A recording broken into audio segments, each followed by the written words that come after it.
नमस्कार, आप देख रहे हैं मेरा भारत मीडिया और मैं हूं रमाकांत सिंह। हर खबर आपके साथ, आपके यहाँ। तो चलते हैं खबरों की दुनिया में और देखते हैं आज का ताजा हाल। ऊर्जा की लहर, विकास का संदेश, 2400 मेगावाट से जगमग हो प्रदेश। एनटीपीसी की तकनीक में है विश्वास, अब हर कोना पाएगा रोशनी का आभास। बिहार की माटी ने देखा है यह स्वप्न, जहां विद्युत, रेल, सड़क और शिक्षा बढ़ रहा आगे। विकास की रोशनी में दमकता बिहार। आज प्रधानमंत्री मोदी ने रोहतास के विक्रमगंज से किया 48,500 करोड़ रुपए का विकास परियोजना का शिलान्यास और लोकार्पण। प्रधानमंत्री नरेंद्र मोदी आज बिहार के रोहतास जिले के विक्रमगंज में एक ऐतिहासिक समारोह के दौरान 48,500 करोड़ रुपए से अधिक की विभिन्न विकास परियोजनाओं का शिलान्यास, उद्घाटन और राष्ट्र को समर्पण किया। जैसे ही प्रधानमंत्री का काफिला सभा स्थल पर पहुंचा, लाखों की संख्या में मौजूद लोगों ने उनका भव्य स्वागत किया। फूलों की वर्षा और जयकारों से पूरा माहौल उत्साह और ऊर्जा से भर उठा। इस अवसर पर प्रधानमंत्री मोदी ने भारत के अग्रणी विद्युत महारत्न कंपनी एनटीपीसी लिमिटेड की नवीनगर स्टेज 2 विद्युत परियोजना का शिलान्यास किया, जिसकी अनुमानित लागत 29,948 करोड़ रुपए है। इस परियोजना के अंतर्गत 3x800 मेगावाट कुल 2400 मेगावाट विद्युत उत्पादन क्षमता विकसित की जाएगी। यह अत्याधुनिक अल्ट्रा सुपर क्रिटिकल टेक्नोलॉजी पर आधारित होगी, जो देश में बिजली उत्पादन की क्षमता को नई ऊंचाइयों तक ले जाएगी।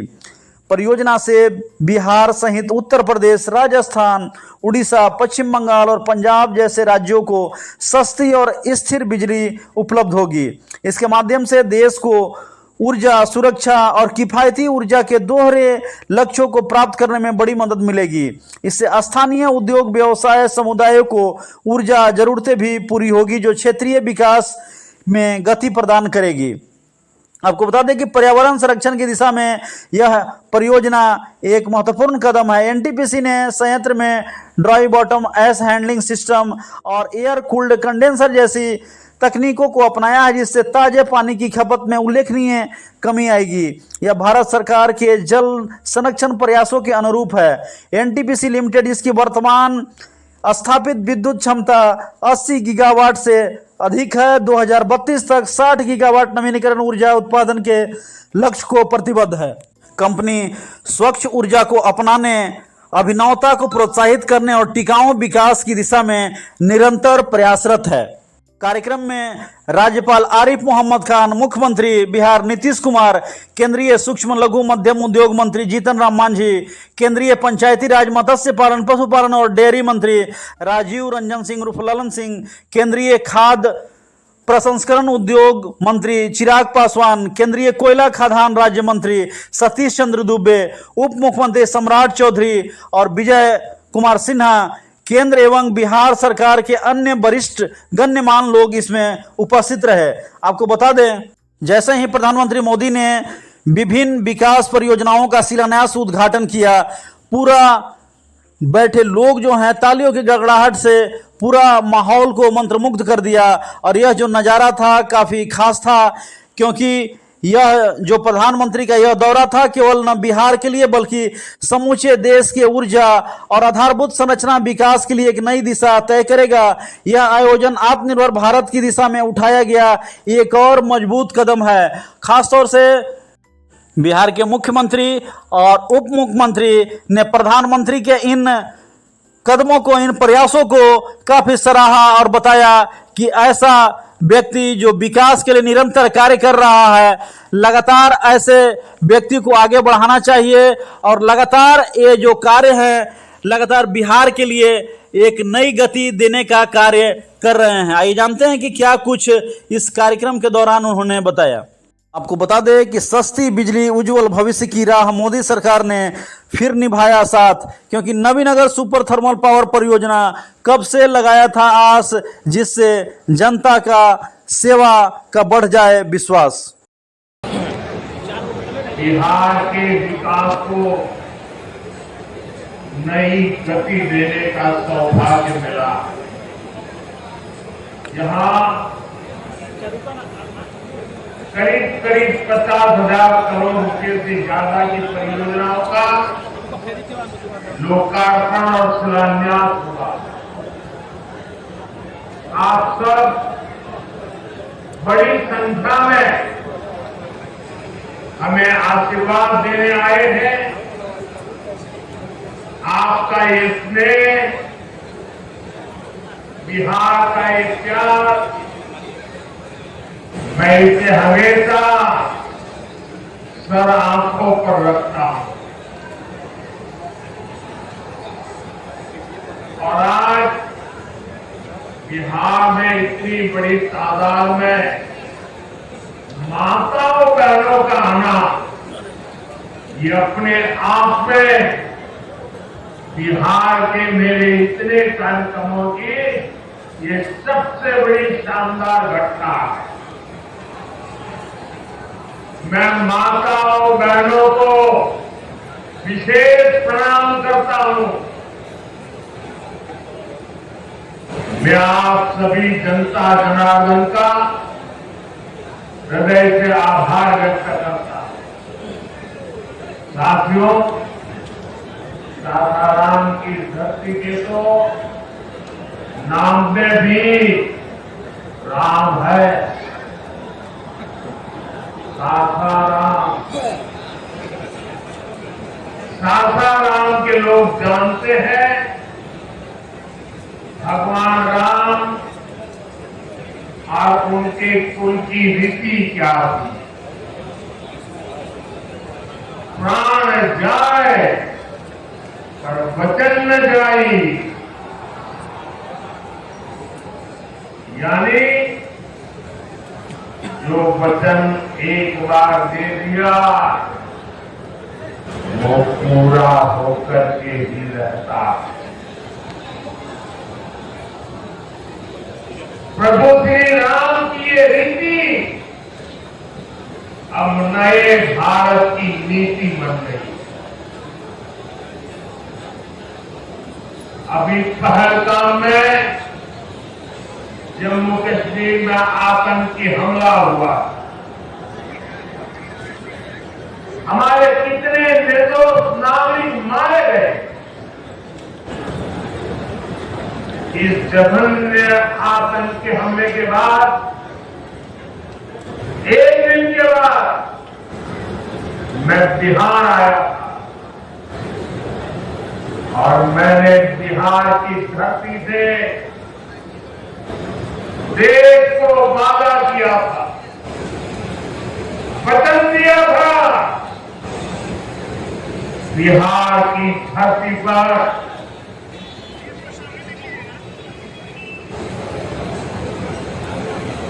आंख में आंख मिलाकर हमने कह दिया था, आतंक के आकाओं के ठिकानों को मिट्टी में मिला दिया जाएगा।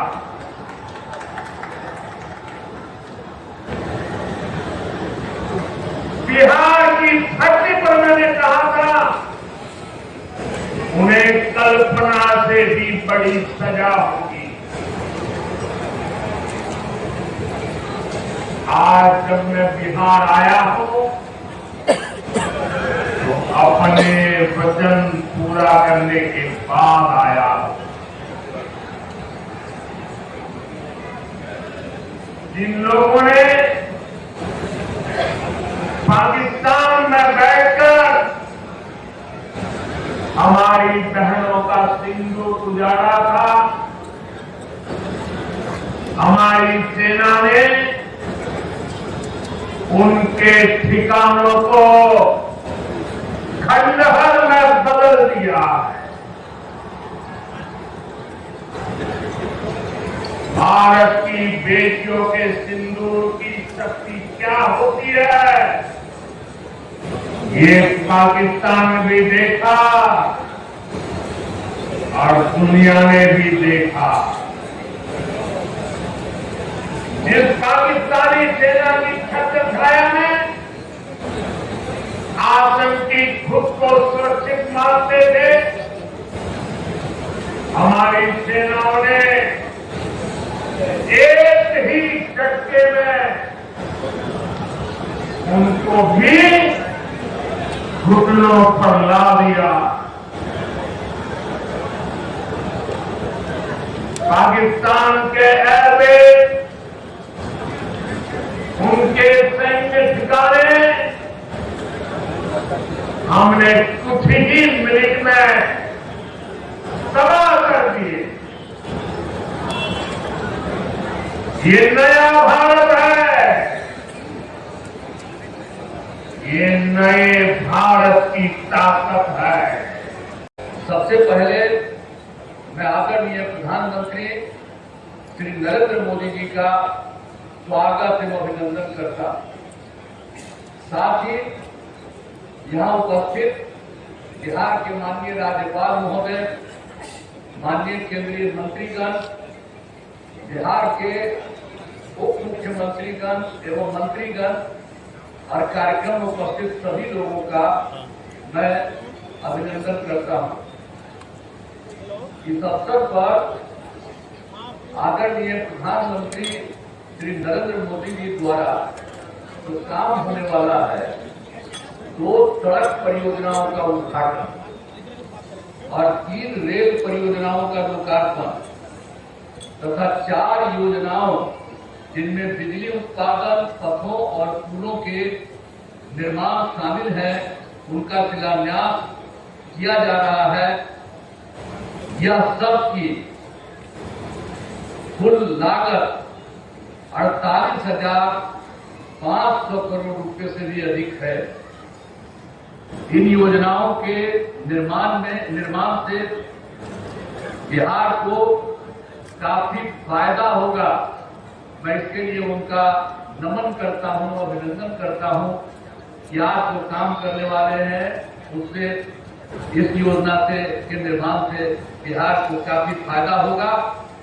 अब इसके लिए मैं आदरणीय प्रधानमंत्री जी का हृदय से धन्यवाद देता हूं।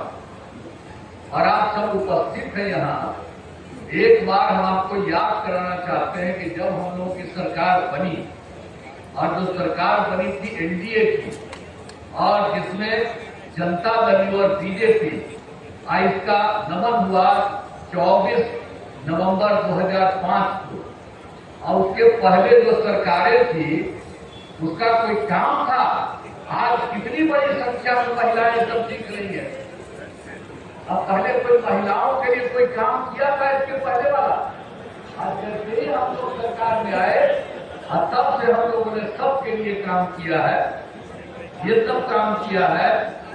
तो इसीलिए पूरे तौर पर बिहार के विकास में हम लगे हुए हैं और काम हो रहा है।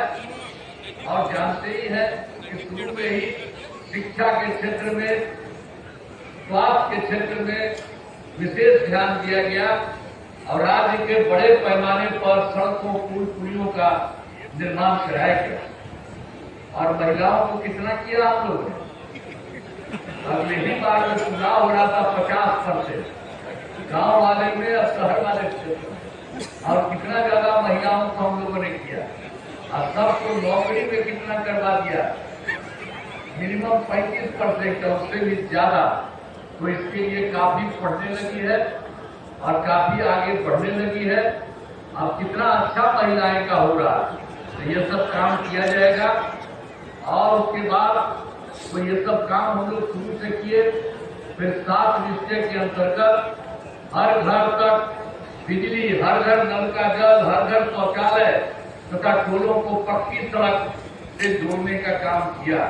अब ये काम तो हम लोगों ने पहले किया और अभी हाल में आप जान लीजिए कि कुछ नई बसावटें और कुछ नए घर बन रहे हैं, उनके लिए भी हम लोग काम कर रहे हैं। और तय कर दिया है कि इसी साल 2025 के जून महीने तक बाकी सब लोगों का काम हो जाएगा। हर घर बिजली, हर घर नल का जल, हर घर शौचालय, ये सब हो जाएगा। और उसके बाद 7 निश्चय 2 के अंतर्गत भी सभी योजनाओं पर तेजी से काम चल रहा है। और उसके बाद आप जानते ही हैं, युवक युवतियों को सरकारी नौकरी और रोजगार उपलब्ध कराया जा रहा है। और अभी तो इस बार भी और पिछले साल भी अंतिम समय में कुछ जगह घूमे और इस बार भी जनवरी फरवरी में सब जगह हम लोग गए। हमारे जितने साथी हैं वो सब मंत्रीगण और सब लोग जगह जगह पर गए हैं और उसी में हम लोगों ने देखा कि भाई कहीं कोई कमी या कोई गड़बड़ तो नहीं है। इसका भी नाम हम लोगों ने उसी में देखा और उसमें हम लोगों ने 50,000 करोड़ रुपए के व्यय से 430 नई योजनाओं का की स्वीकृति दी गई और उसका काम भी हम लोगों ने शुरू किया और बहुत तेजी से सब काम पूरा। अब बिहार के विकास के लिए जो आदरणीय प्रधानमंत्री श्री नरेंद्र मोदी जी के द्वारा कितना बड़ा काम सब हो रहा। इस बार जो चुनाव हुआ तो उन्होंने तो जुलाई 25 के बजट में भी बिहार के विकास हेतु आर्थिक सहायता की घोषणा किया और इस बार फिर 2025 में बजट से बिहार में जो कुछ भी किया, मखाना बोर्ड, एयरपोर्ट की स्थापना, पश्चिमी कोसी नहर के लिए वित्तीय सहायता आदि की घोषणा की है। और उसके बाद एक बार और अभी हाल में उन्होंने किया, पहले 2018 से इनकी सरकार का इन लोगों ने 6 राज्यों में खेलो, अब उसके बाद इन्होंने बिहार के लिए भी किया है नए साल में। अब इसके लिए कितनी खुशी की बात है कि हाल ही में केंद्र सरकार ने पूरे देश में ये सब जो काम किया यहाँ पर भी करा लिया। तो जो कुछ भी बिहार को मिला है गौरव की बात और खुशी की बात है कि हाल ही में तो केंद्र सरकार ने जाति आधारित जनगणना कराने का भी निर्णय लिया। इसके लिए मैं नमन करता हूँ, अभिनंदन करता हूँ। ये बहुत बड़ी बात हो गई है कि अब जानते ही है। आज दूसरा पटिया वाला लोग अंड कुछ करने की कोशिश कर रहा है। प्रधानमंत्री जी ने मधुबनी की धरती से पूरे देश को समर्पित करने का काम किया और आज बिहार की सरकार और बिहार की जनता की ओर से आदरणीय प्रधानमंत्री जी का स्वागत करता हूँ कि आज इस शाहबाद की धरती पर लगभग 50,000 करोड़ की योजना का शिलान्यास और उद्घाटन करने आए हैं। इसलिए जोरदार ताली बजाकर शाहबाद के लोग इनका धन्यवाद कीजिएगा। इसलिए इसी तरह आदरणीय प्रधानमंत्री जी बिहार आते रहेंगे और लगातार 2 बार जिस तरह 50वीं बार आज बिहार आए, इससे झलकता है कि बिहार का स्नेह प्यार आपके दिल में किस तरह है। इसलिए आज तो मैं इतना ही कहूंगा कि देश के यशस्वी प्रधानमंत्री जी का स्वागत है इस बिहार की धरती पर। और जिस तरह आप लगातार, जब मैं दिल्ली जाता हूं साथियों वित्त मंत्री की हैसियत से, तो मैं जब झोला लेकर जाता हूं तो भारत सरकार हमें बोरा में भरकर पैसा बिहार को देने का काम कर रही है। इसलिए धन्यवाद देना चाहता हूं प्रधानमंत्री जी को, मुख्यमंत्री जी को और इसी तरह शाहबाद के लोगों को भी विशेष तौर पर धन्यवाद देते हुए कि आज खुशी का मौका है कि आपके इलाके में 29,000 करोड़ रुपया का बिजली का प्लांट लगने वाला है, पटना से सासाराम का 4 लेन होने वाला है और कई योजना है जिसका शिलान्यास और उद्घाटन हो रहा है। इसलिए साथियों मैं फिर से आप सभी का स्वागत करते हुए, आदरणीय प्रधानमंत्री जी का स्वागत करते हुए, आदरणीय मुख्यमंत्री जी का स्वागत करते हुए अपनी बातों को विराम देता हूँ। तो फिलहाल इस खबर में इतना ही। तो देश और दुनिया की तमाम खबरों के लिए देखते रहें मेरा भारत मीडिया। मिलते हैं अगले खबर में। हर खबर आपके साथ, आपके यहाँ। तो चैनल को लाइक, सब्सक्राइब और शेयर करना ना भूलें।